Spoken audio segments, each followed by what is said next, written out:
It was supposed to be just another hike, an adventure like so many others I had taken before. As a seasoned outdoorsman, I traversed the Appalachian Trail, braved the snowy peaks of the Rockies, and navigated the dense rainforests of the Pacific Northwest. But when the invitation arrived, it felt different. It wasn't sent via email or handed to me at some meetup. No, it arrived in a plain, unmarked envelope slid beneath the door of my cabin. Inside was a single sheet of paper, thick and yellowed, with only a few lines written in neat, precise handwriting. Join us for an exclusive expedition on the Lost Hollow Ridge Trail. Meet at Blackthorn Outpost, March 12th. Trust us. This will be the journey of a lifetime. There was no sender, no contact number, just those instructions, the date, and a location I'd never heard of before. Blackthorn Outpost wasn't marked on any map I owned. I even scoured online forums, hoping to find information about this trail, but the search returned nothing but whispers. Cryptic mentions of hikers who had attempted the route and never returned. This was my world, though. The more elusive the path, the more determined I was to conquer it. I packed my gear and drove 6 hours into the wilderness, following vague directions and an old, barely legible map provided by a fellow hiker who'd heard of Blackthorn Outpost once, years ago. When I arrived, I was surprised to see others already there, huddled near the outpost's rickety sign. The group consisted of 6 strangers, each seemingly as curious as I was. A quiet man in his late 50s leaned against a tree, his weathered backpack at his feet.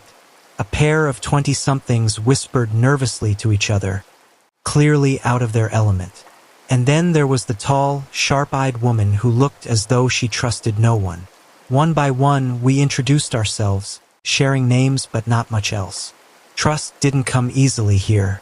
That's when a figure emerged from the shadows of the outpost. A man in his early 60s with a wiry build and a voice that carried authority. He introduced himself simply as Nate and claimed to be our guide. He gave us no map, no briefing, no explanation of what lay ahead, only stating, "This is not for the faint of heart. If anyone has doubts, turn back now." None of us did. The first day of hiking was uneventful. The forest was dense, the path uneven, but nothing unusual for seasoned hikers like me. We followed Nate in silence, the only sounds being the crunch of boots against dirt and the occasional bird call. But as night fell and we set up camp beneath the towering pines, things began to feel off. Nate's demeanor changed. He seemed agitated, muttering to himself as he stoked the fire. The others exchanged nervous glances, but no one spoke up. At midnight, I woke to the sound of whispers. Soft, fragmented voices carried on the wind, too distant to make out. I sat up, scanning the dark woods beyond the campfire's glow. The trees were motionless, their shadows long and black under the moonlight. It's just the wind, I told myself. But as I lay back down, I couldn't shake the feeling that we were being watched. And I wasn't the only one. At dawn, one of the hikers, a young woman named Rachel, approached me, her face pale and drawn. "Did you hear them?" she whispered. "Hear what?" "The voices. In the trees." I wanted to dismiss her fear as a product of the isolation, but deep down, I knew what she meant. There had been voices, and they weren't ours. The next morning, Rachel refused to acknowledge what had happened. I showed her the strange symbols scrawled in her notebook, but she insisted she hadn't written them. "I don't even know what that is," she whispered, her hands trembling as she flipped through the pages. I went to sleep, and when I woke up, it was there. No one in the group had answers, and Nate brushed it off as sleepwalking or a prank.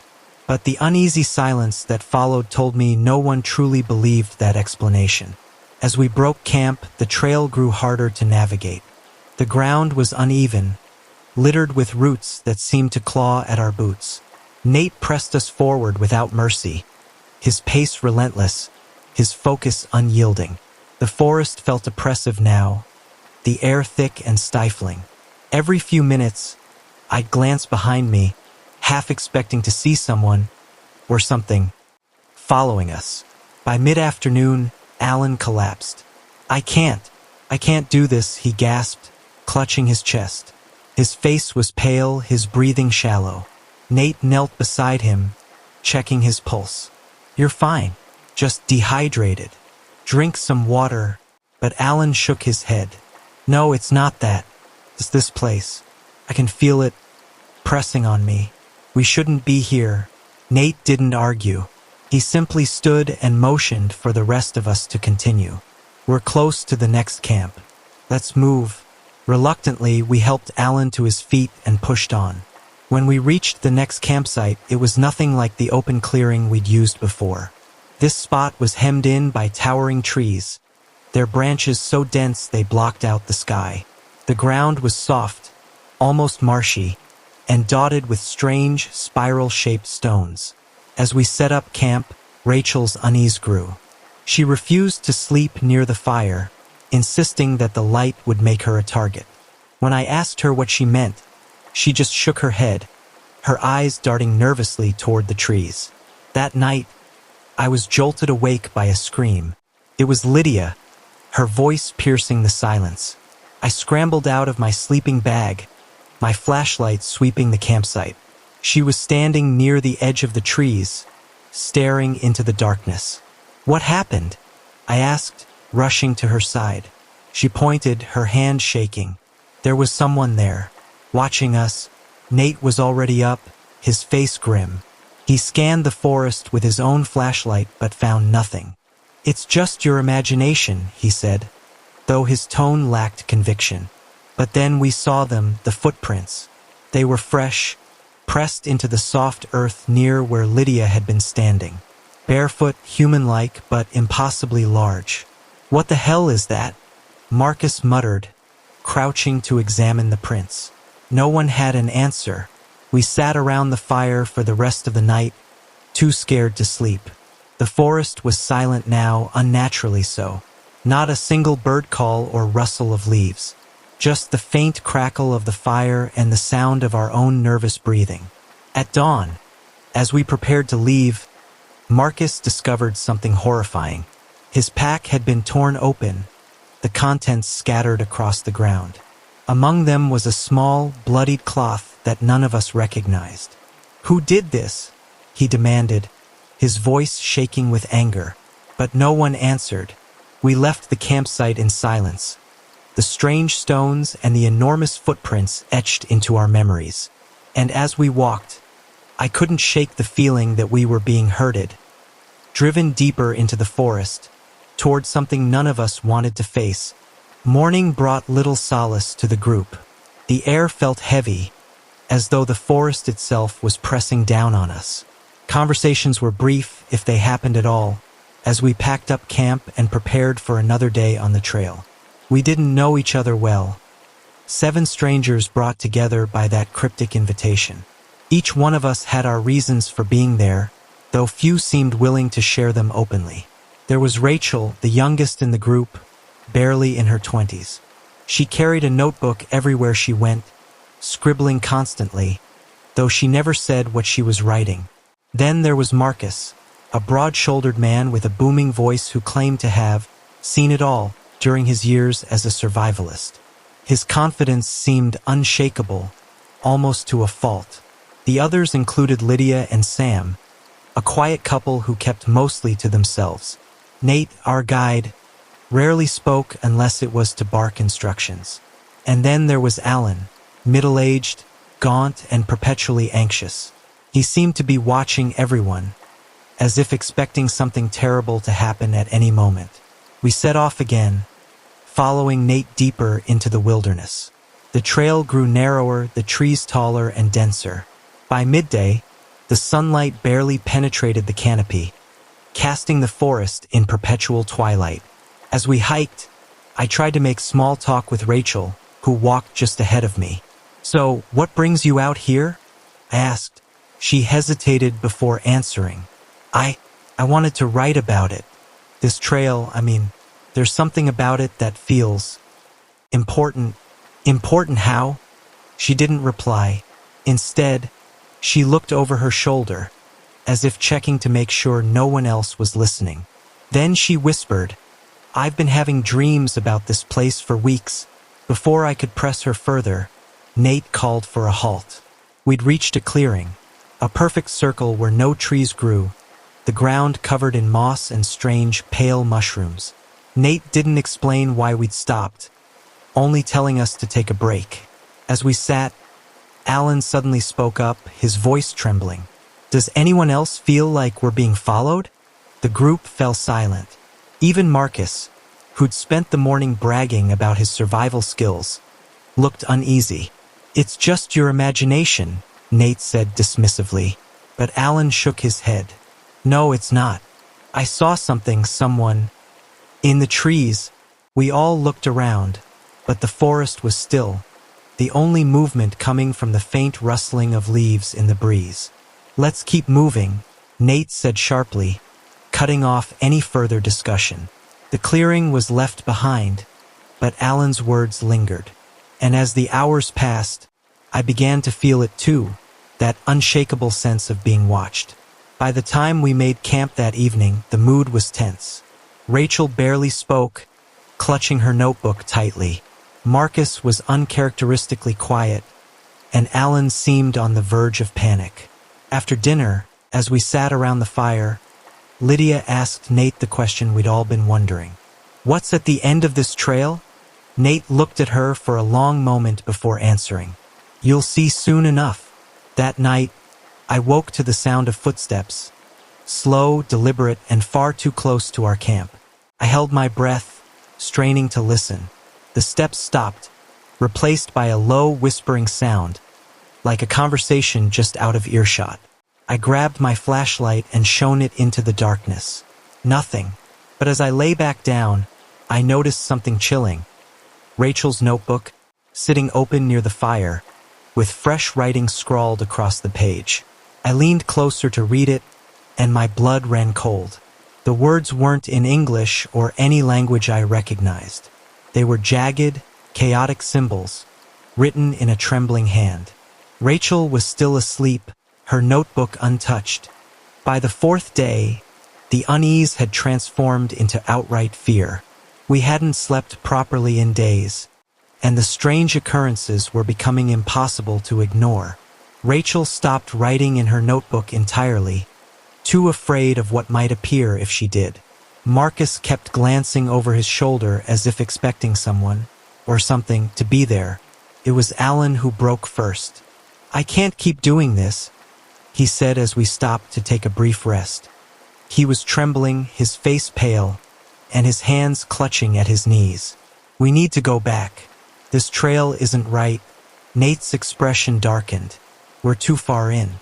Turning back now would be more dangerous than pressing forward." "You're wrong," Alan shouted. "This place, it's cursed. We've all felt it. Haven't you?" He turned to the rest of us, pleading for agreement. But before anyone could respond, Nate stepped forward. "Enough. You agreed to this. If you want to leave, you're on your own." The words hung in the air, heavy and final. Alan didn't argue further, but his fear was written across his face. We continued hiking in silence, the forest growing denser with each step. The path narrowed until we were forced to walk single file, with Nate leading and Alan bringing up the rear. It was late afternoon when we realized he was gone. One moment, Alan was there, muttering under his breath as he stumbled along behind me. The next, he was gone without a sound.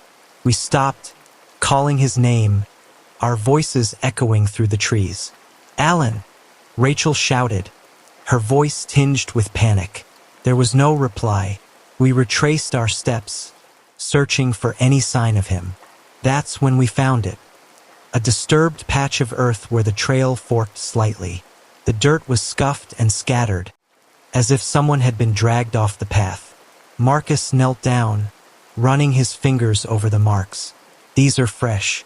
Whatever happened, it wasn't long ago." Nate stood silently, his jaw clenched. "We have to find him," Lydia said, her voice trembling. "No," Nate replied sharply. "We keep moving." "What?" Rachel snapped. We can't just leave him out here. He's gone, Nate said, his tone cold and final. If we stay, we'll be next. None of us wanted to accept it, but deep down we all knew he was right. The forest had swallowed Alan whole, and there was nothing we could do about it. As night fell, we set up camp with the grim realization that our group was now smaller.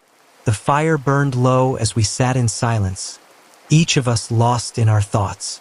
That's when we heard it. It started as a faint rustling sound, like leaves brushing against each other.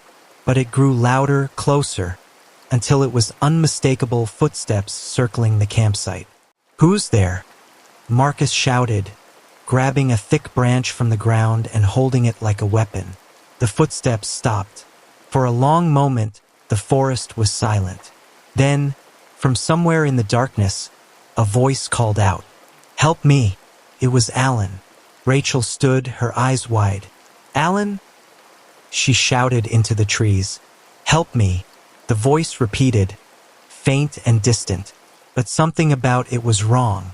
It was Alan's voice, but the cadence, the tone, it was off, like someone imitating him without understanding how a human voice should sound.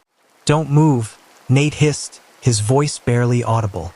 We stayed frozen, listening as the voice grew fainter and fainter until it disappeared entirely. The rest of the night passed in terrified silence. None of us slept. In the morning, we found Alan's backpack hanging from a low branch near the edge of the campsite. It was torn, blood-stained, and empty. Alan's disappearance cast a shadow over the group that no one could shake. We were no longer just hiking, we were surviving. Every sound, every movement in the forest felt like a threat. Even Nate, who had been unflinchingly calm until now, seemed on edge. The forest grew darker and denser as we pressed on, the sunlight barely reaching the ground through the thick canopy above. By late afternoon, we stumbled upon something none of us expected. A cabin. It stood in a small clearing, its wooden frame weathered and covered in moss. The windows were cracked, and the front door hung slightly ajar, creaking in the faint breeze. There was no path leading to it, no sign that anyone had been there in years. "What is this place?" Rachel whispered, clutching her notebook tightly. "Shelter," Nate said. "We're not staying here," Marcus snapped. Nate ignored him and pushed open the door. Inside, the air was stale and thick with the smell of damp wood. The floorboards groaned under our weight as we stepped inside, one by one. The cabin was a single room, sparsely furnished with a table, a few chairs, and a rusted wood stove. Strange carvings covered the walls, symbols etched deeply into the wood, some resembling the ones I'd seen in Rachel's notebook. Rachel gasped, running her fingers over the markings. "It's the same." "What do you mean, the same?" Marcus demanded. "The symbols. They're the same as the ones that appeared in my notebook," she said, her voice shaking. We searched the cabin for any clues about who had been there before us. In a drawer beneath the table, we found a diary. Its leather cover was cracked with age, and the pages inside were brittle, covered in cramped handwriting. The entries were chilling. Day 3. I can hear them at night. Footsteps, whispers. They're watching. Day 5. They don't want us here. The forest belongs to them. Day 7. If you're reading this, it means I didn't make it. Leave now. Don't look back. The final entry was dated nearly 15 years ago. "This is insane," Lydia muttered, her face pale as she handed the diary back to Nate. "We're not alone out here," Marcus said, his voice low. "We need to leave. Now." But as we debated what to do, the sun dipped below the horizon, and the forest outside turned pitch black. It was too late to move. We decided to stay the night in the cabin, barricading the door with furniture and keeping the fire in the stove burning. That's when the noises began. At first, it was just the wind, or so we thought, a faint howling sound that seemed to circle the cabin. But then came the scratching. It started on the walls, low and faint, like claws dragging against the wood. Then it moved to the windows, growing louder and more frantic. "What is that?" Rachel whispered, her voice trembling. No one answered. We huddled together near the stove, our flashlights trained on the windows. And then we heard the knock. It was slow and deliberate, 3 sharp raps on the front door. "Don't move," Nate whispered. The knocking came again, louder this time. "Who's there?" Marcus shouted, his voice cracking. There was no reply. The knocking stopped, replaced by the sound of footsteps circling the cabin. Rachel clutched my arm. "We shouldn't have come here," she whispered. Hours passed, and the noises eventually stopped. But none of us slept. We sat in silence, staring at the door, waiting for whatever was out there to make its next move. When dawn finally broke, we emerged from the cabin to find the clearing eerily quiet. But the door of the cabin was covered in fresh claw marks, and hanging from the porch was something that hadn't been there before.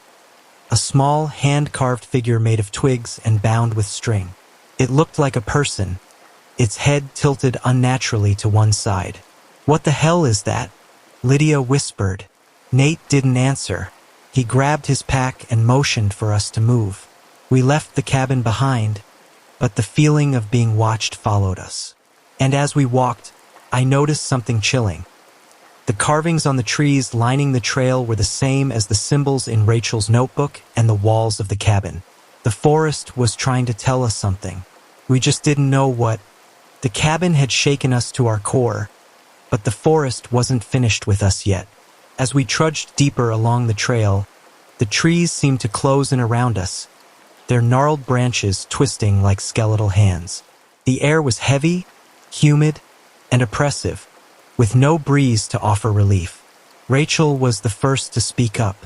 "I don't think this is just a trail," she said quietly. "What do you mean?" I asked, though I already suspected what she was about to say. "It's alive," she whispered, her eyes darting nervously to the carvings on the trees. "It's watching us." The group had been holding onto a fragile thread of rationality, but her words were like a spark to dry tinder. "Stop with the nonsense," Nate barked, his voice harsher than usual. "We'll be out of here by tomorrow." But none of us believed him. Not anymore. By midday, the trail took a sudden, unnatural turn.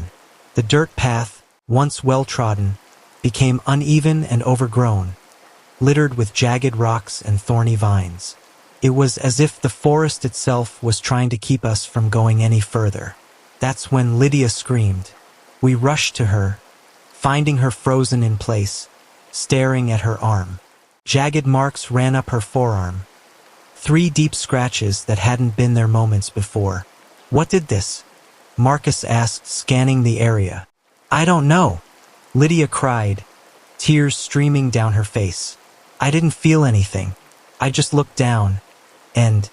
She trailed off, her voice trembling. Nate examined the scratches, his expression unreadable. "It's nothing. Probably caught on a branch." But we all knew that wasn't true. We pressed on, the mood growing darker with each step. The forest was utterly silent now, the absence of sound more terrifying than any noise could have been. Even the birds and insects seemed to have fled. It wasn't long before the whispers returned. At first, they were faint, like distant voices carried on the wind. But as the day wore on, they grew louder, closer, until it was clear they weren't coming from the trees. They were coming from us. "Do you hear that?" Rachel asked, her voice barely above a whisper. "Hear what?" Marcus replied. "Your voice," she said, her face pale. "It's repeating everything you say." Marcus shook his head, but a flicker of fear crossed his face. I strained to listen and felt the blood drain from my face. She was right. Faint and distorted, Marcus's own words echoed back to us, as if the forest were mimicking him. The trail opened into another clearing just before dusk, and there, in the center, we found something that stopped us in our tracks. Pile of bones. They were human. The remains were old, bleached white by time, but unmistakable. A tattered backpack lay nearby, along with a rusted canteen and a knife with a cracked handle. "Is this?"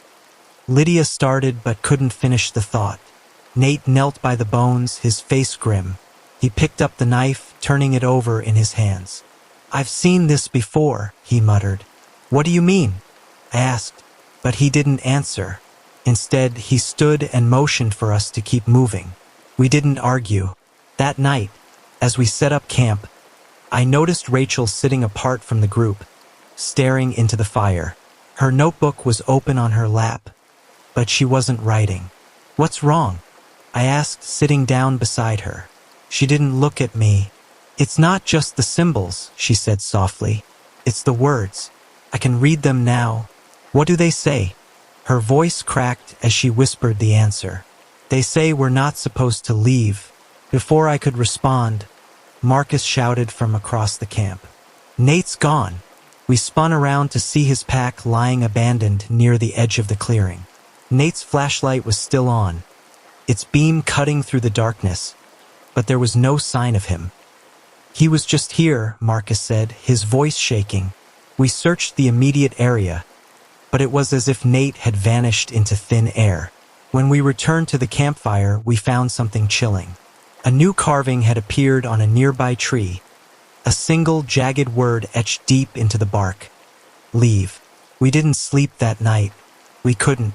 The whispers returned, louder than ever, circling the camp in a relentless, haunting chorus. And just before dawn, we heard it again. 3 sharp knocks, this time on the nearest tree.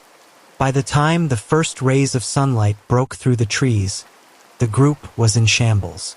Sleep-deprived, terrified, and utterly lost, we trudged forward in silence, our only goal to escape the nightmare we had wandered into. But the forest had other plans. The path we had been following disappeared entirely, swallowed by the undergrowth. The trees seemed closer now, their twisted branches forming an almost impenetrable canopy above us. It felt like the forest itself was alive, shifting and closing in around us, ensuring there was no way out. It was Rachel who broke the silence. "There's a pattern to it," she whispered, clutching her notebook. "A pattern to what?" I asked, though my voice betrayed my reluctance to hear the answer. "The symbols," she said, flipping through the pages. Her handwriting had become erratic, the symbols taking over entire pages. "They're instructions." "Instructions for what?" Marcus demanded. Rachel hesitated, her face pale. "To appease it." No one asked what she meant by it. We didn't need to. As the morning dragged on, we stumbled upon something even more disturbing. A series of totems hanging from the trees. Each one was different, but all were made of the same materials. Bones, sticks, and scraps of fabric. They swung gently in the still air, as if moved by an unseen force. "What the hell is this?" Marcus muttered, his voice a mix of anger and fear. "I think they're warnings," Lydia said softly, her eyes wide as she stared at the grotesque figures. We pressed on, our nerves fraying with every step. The forest seemed to grow darker, the light dimming unnaturally even though it was midday.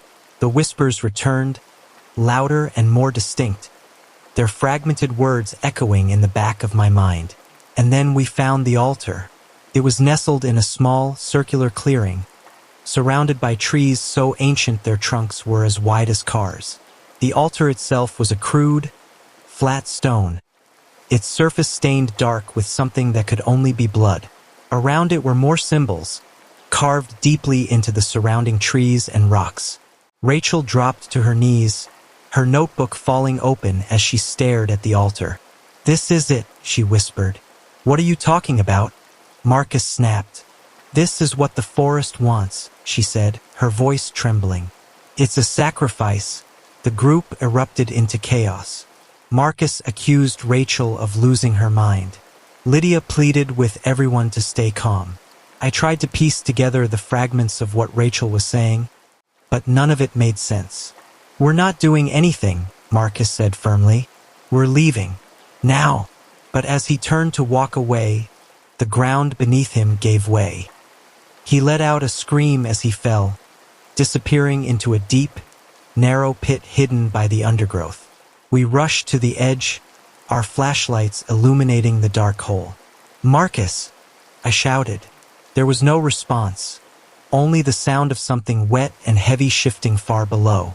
"We have to get him out," Lydia said. Her voice panicked. Before anyone could move, a low, guttural growl echoed up from the pit. It wasn't human. We stumbled back as a shadow shifted deep in the darkness, something massive and unnatural moving below. "We can't help him," Nate said suddenly, his voice cold and detached. We spun around to find him standing at the edge of the clearing, his face eerily calm. "Nate, where the hell have you been?" I demanded, but he didn't answer. Instead, he pointed to the altar. "You want to leave? Do what the forest wants." "What are you talking about?" Lydia asked, her voice shaking. "This isn't just a trail," Nate said, his eyes locked on the altar. "It's a trap. It's been trapping people for centuries. The only way out is to give it what it wants." Rachel looked at him, her face pale. "You knew," she whispered. "You knew all along." Nate didn't deny it. The group turned on him, demanding answers. But before we could get any, the growling from the pit grew louder. Something was coming. We didn't wait to see what it was. Grabbing our packs, we ran, leaving the altar and the pit behind. But the forest didn't let us go so easily. The trail twisted and turned, leading us in circles. The trees seemed to shift, their branches reaching out to block our path. And the whispers were louder than ever, their fragmented words now clear and unmistakable. "Leave or stay forever." By nightfall, we were completely lost. Exhausted and terrified, we set up camp in a small clearing, our backs to each other as we kept watch. But none of us could shake the feeling that we were being hunted. The whispers were relentless that night. They circled our camp, moving closer, then retreating, always just beyond the edge of the firelight. No one spoke.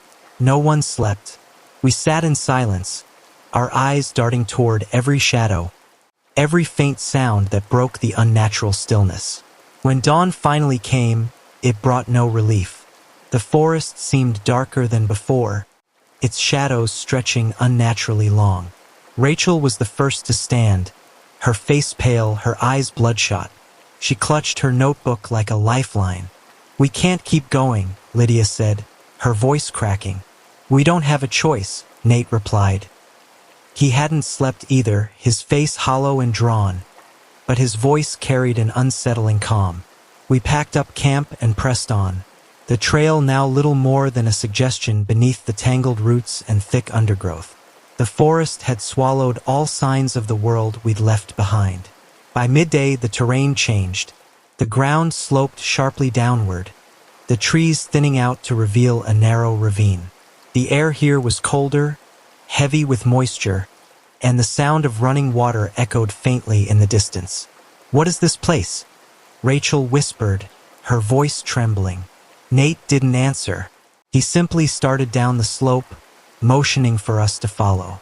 The descent was treacherous, the loose soil giving way beneath our boots. Marcus, still shaken from the previous night, slipped and nearly fell, catching himself on a jagged rock that left a deep gash in his arm. "We shouldn't be here," Lydia said, her voice barely above a whisper. None of us disagreed. At the bottom of the ravine, we found something that stopped us in our tracks. A massive tree stood in the center of the hollow, its trunk twisted and blackened as though it had been struck by lightning. Its roots spread out like gnarled fingers, weaving through the rocky ground to form a dense, labyrinthine network. Hanging from its branches were more totems, swaying gently despite the still air. And at the base of the tree was an opening, an impossibly dark hollow that yawned like the mouth of some great beast. "No," Lydia said, shaking her head. "No way. I'm not going in there." "We don't have a choice," Nate said again, his voice flat. Rachel stepped forward, her notebook open. "This is it," she said softly. "This is where it ends." "What the hell are you talking about?" Marcus snapped. She looked up at him, tears in her eyes. "The forest won't let us leave. Not until we finish what it started." Before anyone could stop her, she stepped into the hollow, disappearing into the darkness. "Rachel!" I shouted, rushing toward the opening. But Nate grabbed my arm, his grip like iron. "She's right," he said. "This is the only way." One by one, we followed. The darkness inside was absolute, the air thick and suffocating. Our flashlights barely pierced the blackness, illuminating only the twisted roots that surrounded us like the ribs of some enormous creature. The path sloped downward, deeper into the earth, the sound of running water growing louder with every step. And then we saw them, skeletons, dozens of them, their bones scattered among the roots. Some were old, brittle, and yellowed with age. Others were disturbingly fresh. "Oh my God," Lydia whispered, her voice trembling. The whispers returned, louder now, echoing off the walls of the hollow. They weren't fragmented anymore. They were words, clear and unmistakable. "Give or stay forever." At the end of the tunnel, we found a chamber. A vast, open space lit by a faint, eerie glow that seemed to emanate from the walls themselves. In the center of the chamber was a pool of dark, still water. Rachel stood at the edge, her notebook clutched tightly to her chest. She turned to us, her face pale but resolute. "This is it," she said. "What are you talking about?" I demanded. She held up the notebook. "The symbols, their instructions. For a ritual. It's the only way to escape." "You're insane," Marcus snapped. "Do you have a better idea?" She shot back. No one did. Rachel knelt by the pool, her hands trembling as she began to trace the symbols from her notebook onto the ground. The whispers grew louder, their words overlapping, filling the chamber with a deafening cacophony. The water began to ripple. "What's happening?" Lydia cried, backing away. The ripples turned into waves, the water churning violently. And then it rose. A figure emerged from the pool, its form shifting and shadowy, its eyes glowing like embers. It wasn't human, not anymore. The chamber shook, the walls cracking as the whispers reached a crescendo. "Run!" Nate shouted. But there was nowhere to go. The tunnel behind us had collapsed, leaving us trapped with the thing that had risen from the pool. Rachel stood her ground, her voice steady as she spoke the final words of the ritual. The figure turned toward her, its eyes locking onto hers.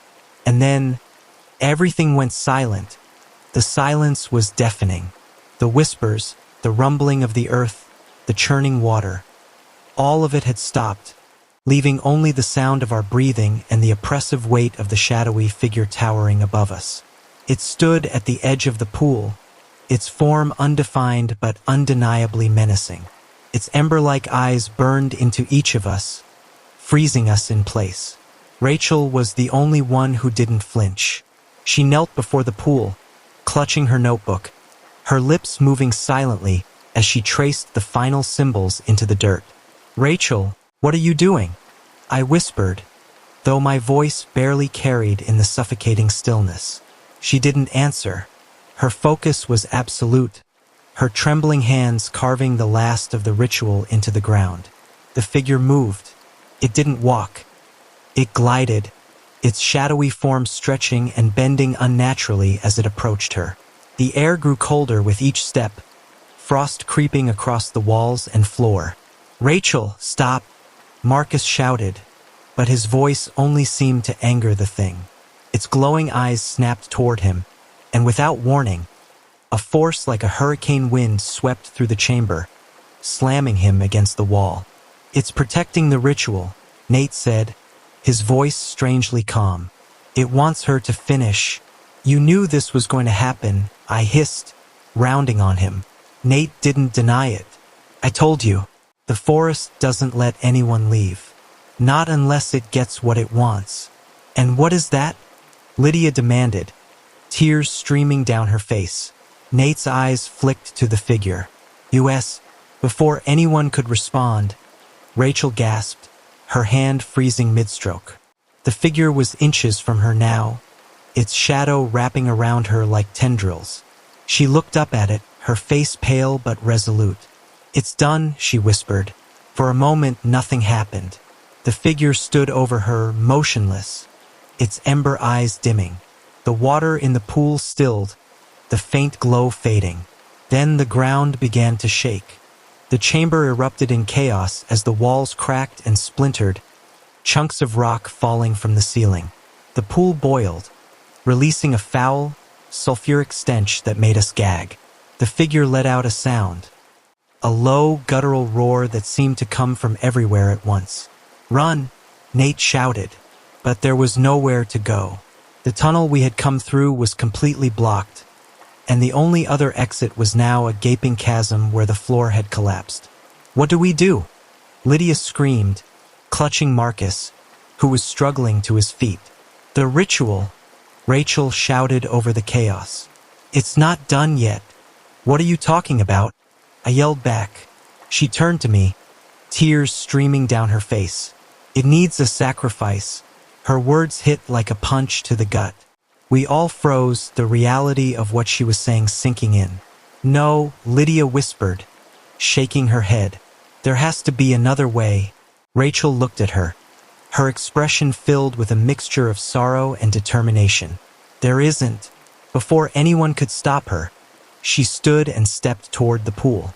"Rachel, no!" I shouted, lunging toward her. But Nate grabbed me, holding me back with a strength I didn't know he had. "Let her go," he said quietly. I fought against him, screaming her name, but it was no use. Rachel turned back to us one last time, a sad smile on her face. "Get out of here," she said, and then she stepped into the pool. The effect was immediate. The figure let out another deafening roar as it dissolved into smoke, the ember eyes fading into nothingness. The water stilled, its surface turning black and glassy.